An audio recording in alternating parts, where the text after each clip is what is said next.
Euro USD 1.1186 বা 1.1185, এই যে লেভেলটা,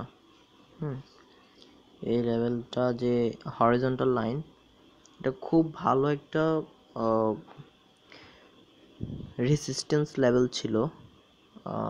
এর আগে আমি ভাবছিলাম যে এখানে একটা ট্রেড এন্ট্রি নিব, এইটার কারণে, যে এটার কারণে, এদিকে যে এটা ছিল এটার কারণে। তো প্রাইস এখান থেকে উঠছে, ওঠার পর এখানে রিভার্সাল এন্ট্রি থেকে আবার পড়ে গেছে,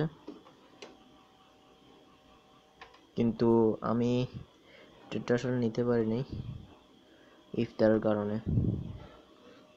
মানে সাপোর্ট রেসিস্ট্যান্স দিয়ে এভাবে ট্রেড করে আসলে, যে এখানে এটা ছিল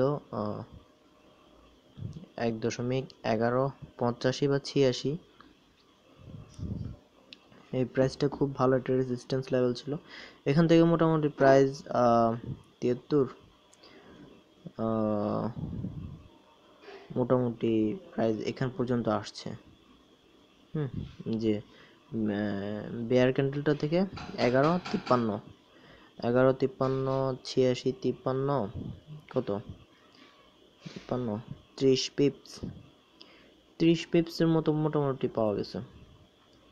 হ্যাঁ, খুব ভালো একটা রেসিস্ট্যান্স লেভেল ছিল এটা, ইফতার কারণে ট্রেডটা নিতে পারিনি।